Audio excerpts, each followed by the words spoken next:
let's head on out. I hope you enjoyed this stop on the beach. We're here for a cup of tea. We're going to have a cup. Now at any time, we're going to be on the beach for just over an hour. At any time that we're driving down the beach, if you'd like to come forward and take video footage or photographs, feel free to come into the stairwell up on the engine counter. I can get 30 people at a time on the engine counter.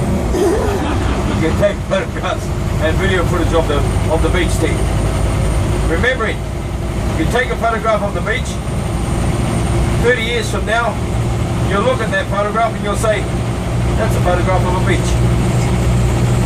I wonder what beach it was.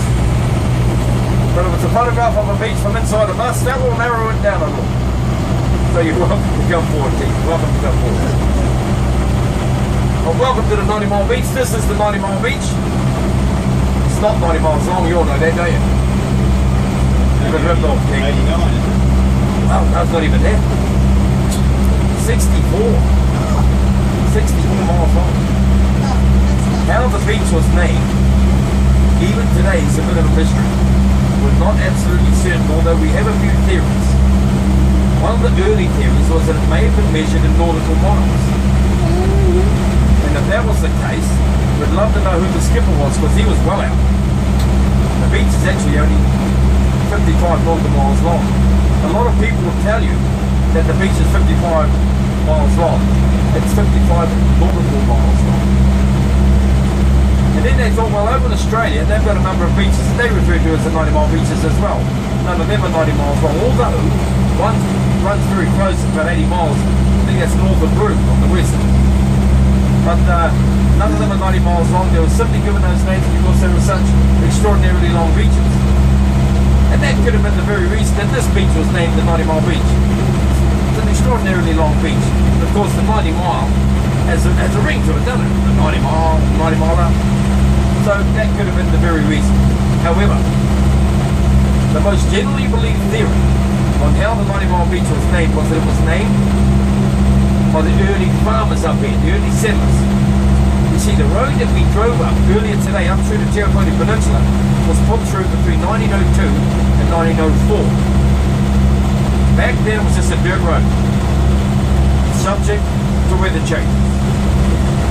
All the farmers up here at that time, if they're wanting to get their livestock to the sales, they'd either have to drive them down the road or drive them down the beach.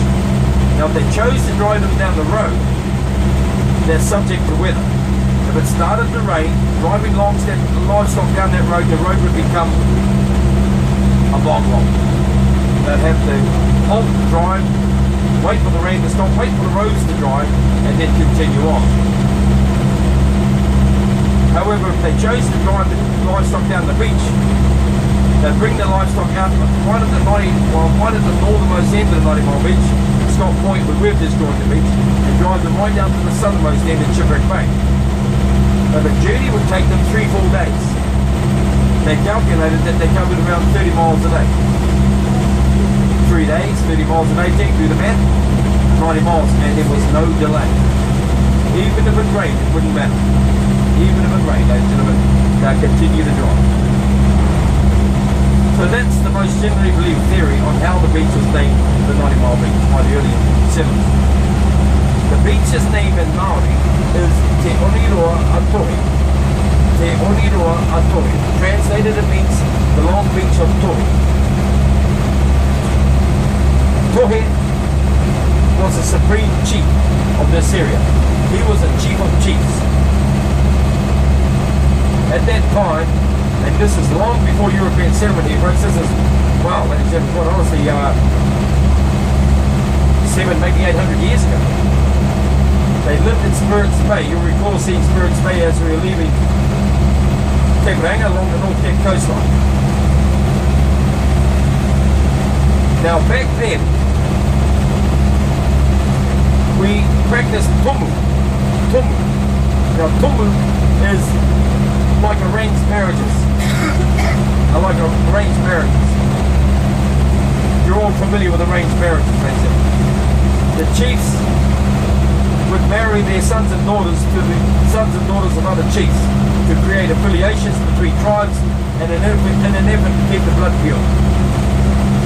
This was practiced a lot, right up until quite recent times, up to the late 1900s, late 20th century. For the guys, fantastic. Absolutely fantastic. If they got married in Tundrablu, ladies and gentlemen, and it didn't work out, the husband to go to his father and say, Dad, it's just not working out. She's not very good. Her coffee's terrible. Won't clean up.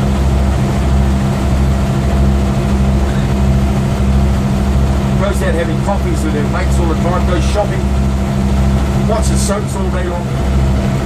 Oh, Dad's not very good at all. And his father would say, don't worry, son, I'll get you another one. However, which is great for the guys, but for the girls, not so great. But the daughter went back and said, oh, Daddy's an absolute loser. Watches sport all over the weekends, won't mow the lawns, won't pick up after himself, goes out drinking with his mates, comes home all hours. Oh, he's an absolute loser, Dad. And her father would say, I'm sorry, honey, you're stuck with it. But take consolation in the fact you'll probably take another wife and she'll share the burden. That's just how it was, ladies and gentlemen. Very sad. Girls, you'd be very pleased to know that it doesn't happen anymore. But Tohe had betrothed his daughter to marry the son of a chief from a neighbouring tribe, some distance away, however. On the day of the ceremony, his daughter was taken away. Nobody knew that day, but she would never ever return. Never ever return. Many, many years later, Tohe got word that his daughter had fallen dreadfully ill. He began to pine for his daughter. All fathers, they may deny it, they may not admit to it, but it's true. They have a special part of their heart dedicated to their daughters, and Tohe was no different. He was pining for his daughter, and remembering now he's into his more senior years, he decided to go on a hikoi. Now a hikoi, that is like a long walk that will have a mission or a task. The task was to reunite himself with his daughter. His tribal elders didn't want him to go. They felt that this journey would be far too arduous for him. So they sent with him, although trying to talk him out of it and failed, they sent with him his servant. And they walked from Spirits Bay all the way over to Tamaranga, down through to Eddie Beach, on to 90 Mile Beach, and walked the whole distance of the 90 Mile Beach. Along the way, he named over 100 different featured areas. When they arrived, and those areas that he named, those names are still carried to this day. When they arrived at the southern end of 90 Mile Beach, they made their way up over what's known today as the Ahipara Golf Hills, and then from there to the Hokianga area. This is where he himself fell desperately ill and perished. Never ever reunited himself with his daughter. After 4 days, the servant took care of his remains and then returned to the tribe. Explained it to the tribe what had happened. So in his memory, they named the beach after him and called it Te Oniroa Atohi, the long beach of Tohi. Now this beach, upon European settlement of this area, this name rather, was lost. The name of 90 Mile Beach was given, and it's been that way ever since. However, earlier this year, on the 7th of February, with the land settlement between the Crown and the local tribes up in this area, part of that settlement was to have the name Te Oniroa Atohi returned. Now it doesn't supersede the 90 Mile Beach name, it just runs alongside. So today you can either refer to the beach as the 90 Mile Beach or Te Oniroa Atohi, the long beach of Tohi. Now team, we're fast approaching now the only real major dog leg in the beach. If you look ahead of us, slightly to the right, you'll see what appears to be an island just offshore. We in fact will drive right up to that. It is the only real major dog leg in the beach, the only real major bend in the beach. Now just before we arrive there, we'll pass by a group of rocks. this group of rocks is the most critical part of our journey along the 90-mile beach. Today, no problem whatsoever. No problem whatsoever.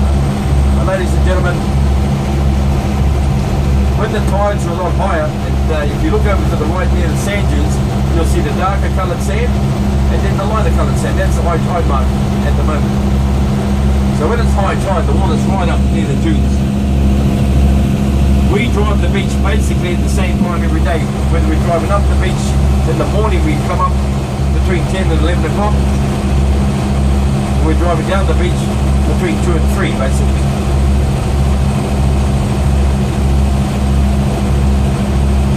The times of the tide vary every day. And when we're driving the beach and the tide's a lot higher, sweeping up over the top of these rocks, it makes it quite challenging to get through here. We lost a bus here just over 2 months ago. A bus going through these rocks got hit by a wave and it stopped the bus.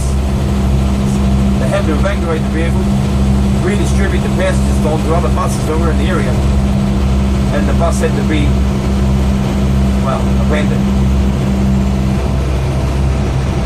They were unable to recover the bus until the following day. When we came up, ladies and gentlemen, the bus had been washed up on top of the rocks and did not resemble a bus. The only recognisable part of the vehicle were the tyres that had been